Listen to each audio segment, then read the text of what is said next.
acho, assim, da escravidão, a gente nem gosta de falar, não é? Se eu, sinceramente, quando a gente fala, dá um nó na garganta, porque é muito triste. Eu acho. O que que o senhor acha? Aluga-se uma preta para o serviço interno de uma casa de família. Vende-se um crioulo de 25 anos de idade, sadio e sem vícios. Tinha medo, porque eu pensava assim, ai meu Deus, será que vai acontecer isso comigo? Vendem-se 2 escravas. O negro ainda é percebido pela sociedade mundial como um todo, pela sociedade ocidental, como inferior. Compra-se um moleque e uma crioula de 12 a 15 anos. Isso foi uma coisa que foi muito bem construída e que leva muito tempo para desconstruir. Precisa-se de uma crioulinha de 10 a 12 anos para cuidar de crianças. Eu tô com um nó na garganta, porque sabendo que aqui o sangue corre nas veias, não é nada, mas era minha bisavó que passou por isso.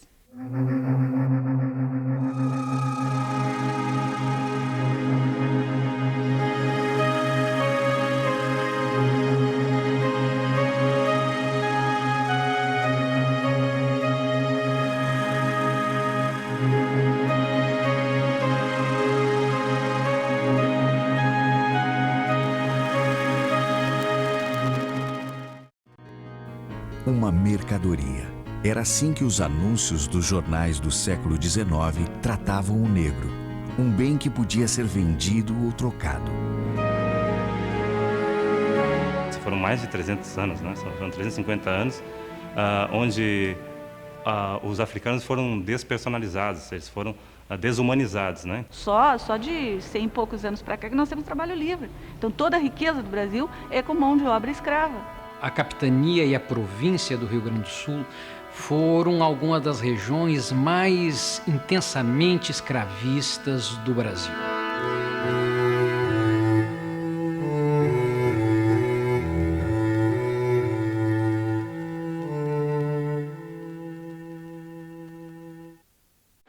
No Brasil colônia, antes do negro, o índio foi obrigado a trabalhar para os portugueses. Mas era difícil escravizar os índios. Eles não se adaptavam ao trabalho no engenho. Na metade do século XVIII, o rei de Portugal concedeu liberdade aos escravos indígenas. O africano ele não surge como escravo, ele existe antes da escravidão.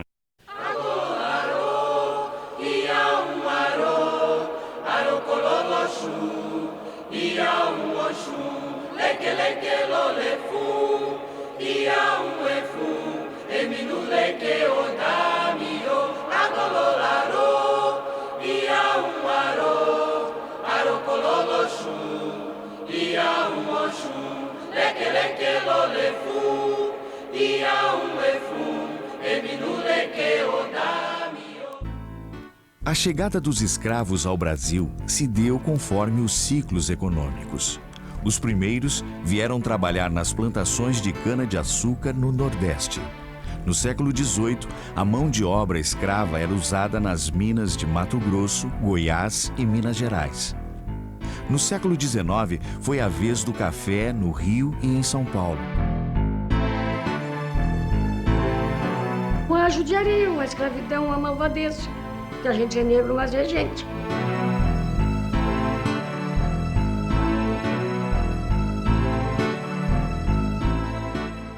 Em 1737, o contingente que vem por terra para garantir a ocupação definitiva desse espaço para a coroa portuguesa também é composto por um grande número de escravos. A economia do Sul era baseada na pecuária, na tropeada. O escravo não se adaptava a essas atividades.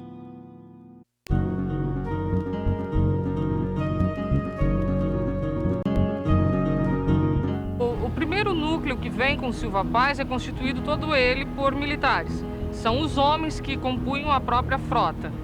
Estes homens traziam seus escravos e depois os outros que se fixam e que adquirem a sesmaria acabam tendo, né, por uma própria condição de status quo de época, a necessidade de ter escravos. Traziam naqueles navios as pessoas em condições subhumanas, as pessoas eram jogadas no mar.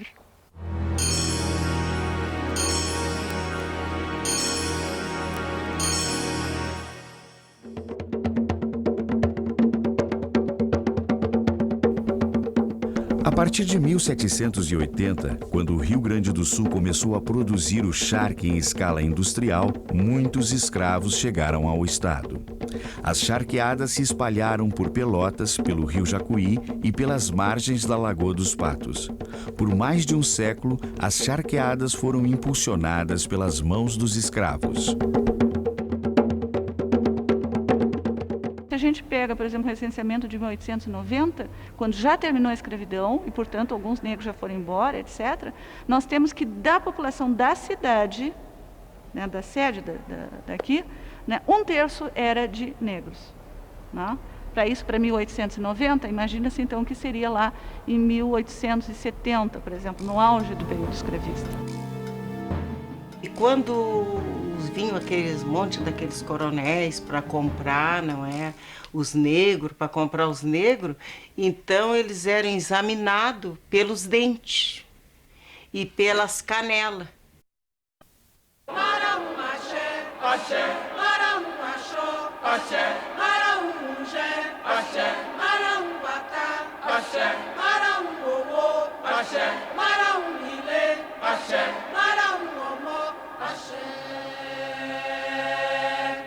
Mas enquanto não pegaram a liberdade, foram bastante sacrificados.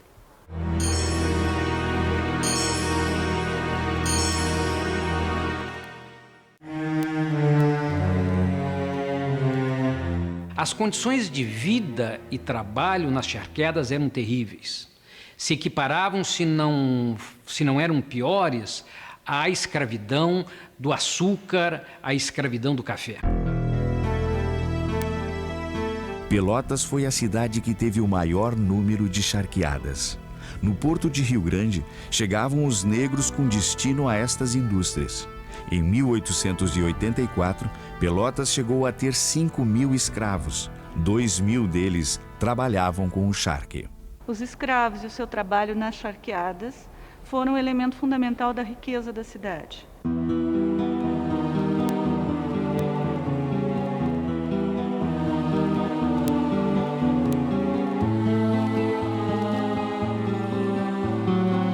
Algumas charqueadas chegaram a ter até 100 escravos, a maioria homens. O trabalho era pesado, estafante, sem horários determinados e em condições brutais. Torturas eram frequentes. O medo e a dor subjugaram os escravos. Não só nas charqueadas, mas por todo o estado, o tronco era uma instituição. Às vezes, o escravo recebia a pena de 1.000 ou mais chibatadas, o que poderia significar uma morte lenta, já que o castigo era dividido em doses de 100 chibatadas diárias. Das lembranças mais fortes justamente era quando eram maltratados nos troncos, eram castigados, eram perseguidos, enfim. Essa marca, esse registro é muito forte. O tempo de vida útil do escravo na charqueada, ele era pequeno, não? Tipo assim, de 7 a 10 anos de vida, talvez um pouquinho a mais.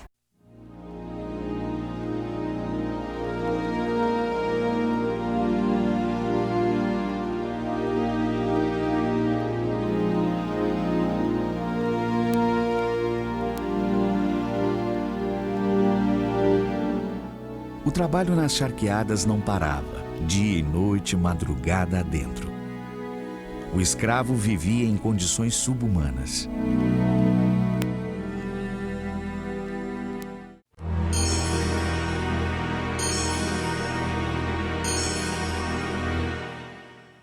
Meu pai que era escravo, minha mãe não.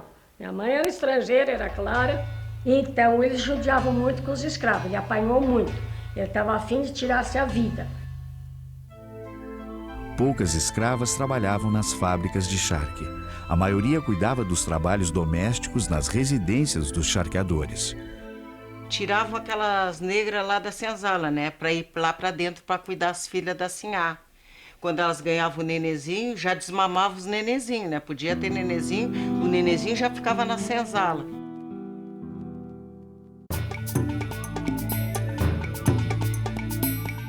As amas de leite eram mulheres negras africanas escravizadas que, uma vez recém-paridas, elas serviam então para amamentar filhos de outras mulheres. que não queriam fazer o aleitamento materno. Nas relações, então, escravistas, né, isso representava um lucro.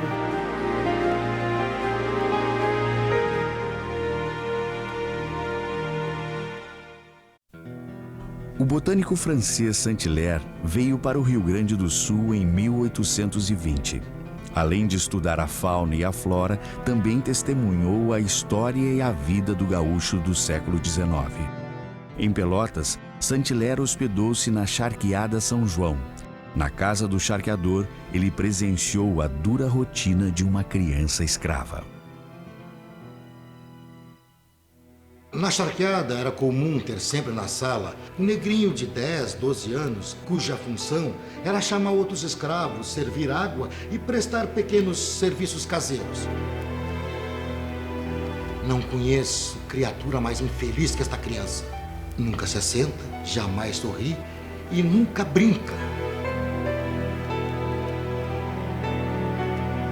Passa a vida tristemente encostada à parede e é frequentemente maltratada pelos filhos do dono. Quando a noite chega e lhe vem o sono, cai de joelho para poder dormir. Esta casa não é a única a ter este impiedoso sistema. Ele é frequente nas outras casas também. A minha bisavó é que apanhava muito. Ela foi muito judiada, ela apanhava muito. Deixa um estigma de inferioridade, de preguiça, de tudo que o racismo todo construiu para justificar, né, que a sociedade escravista e racista construiu para justificar a exploração.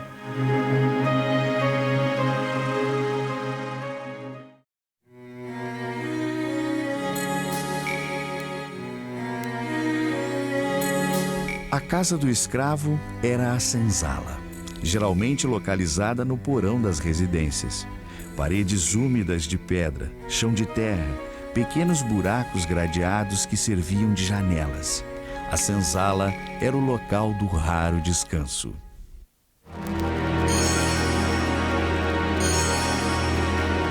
Os escravos cometiam algum crime, né, para que fossem presos. Às vezes eles matavam alguém, eles roubavam, pensando na punição de serem mandados para a prisão, para a casa de correção, para a cadeia, porque eles consideravam que a casa de correção era às vezes mais suave do que a própria senzala dos seus senhores. Que a taxa de suicídio dos trabalhadores escravizados era significativamente superior à taxa de suicídio dos homens livres.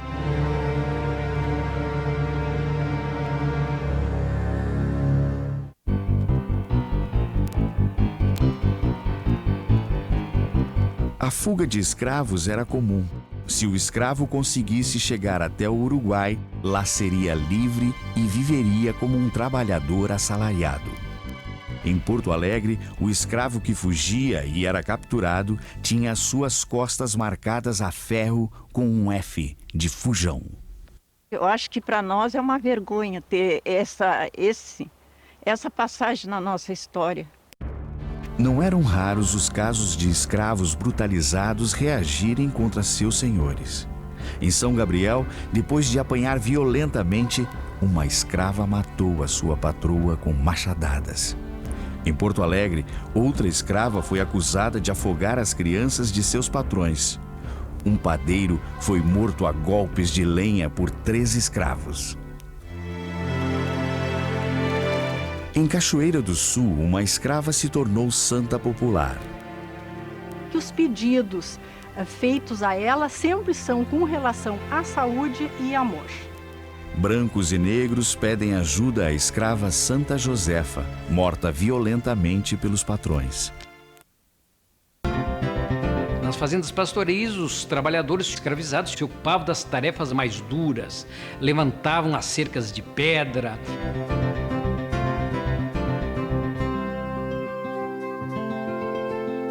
Os mais ricos possuíam muitos escravos domésticos, mucamas, engomadeiras, cocheiros, cozinheiras, lavadeiras.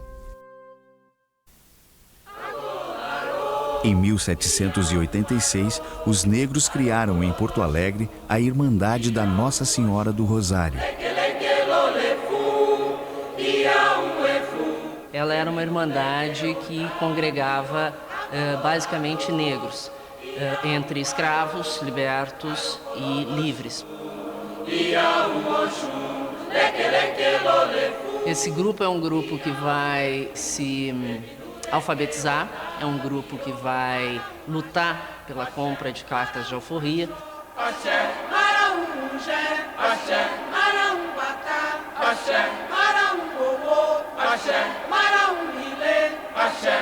A participação desses negros no Rosário foi muito mais um ato de resistência do que propriamente de enquadramento, né, dentro do sistema.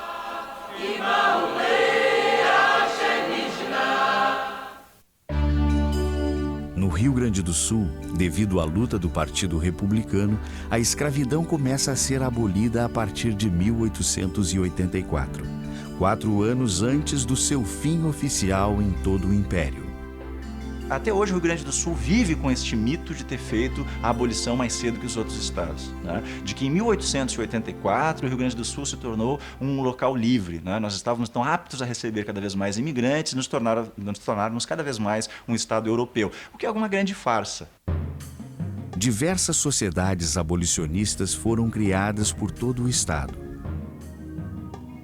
O que aconteceu é que, nesse momento, se intensifica, né, a libertação por contrato de prestação de serviço. O escravo se torna um contratado, né? Então ele ganha uma carta de liberdade, mas ao mesmo tempo ele não é livre. Ele tem que continuar trabalhando por um período variável para o seu dono, né, até pretensamente pagar os gastos que esse dono teve com ele. Em apenas 15 dias, o Clube Abolicionista de Pelotas libertou 2.500 escravos. Os escravocratas, por exemplo, os charqueadores de Pelotas, se deparavam com um grande problema. O que nós vamos fazer se for feita a abolição da escravatura? Né? Com quem nós iremos trabalhar? A minha avó, que é a mãe do meu pai, ela já era ventre livre. Ventre livre, um modo de dizer, né, senhor? Porque logo que houve a libertação para os negros, não era bem assim. Em 1888, a princesa Isabel assina a Lei Áurea, dando um fim ao regime escravagista brasileiro. Emancipados e com fome, emancipados e sem teto, emancipados e sem vida decente. Porque eles usaram o negro enquanto serviu, né? Aí na hora que eles podem substituí-lo por um branquinho, né? Então tem toda a coisa que o negro não trabalha, que ele só trabalha realmente se ele for obrigado, que era o que diziam naquele tempo, e que em parte, até 1950 pelo menos, era a visão que se tinha do negro, especialmente no Rio Grande do Sul. Meu pai contava aquilo, chegava a chorar, e a gente tinha pena dele, porque já pensou, a gente vê o pai contar o que passou, é duro.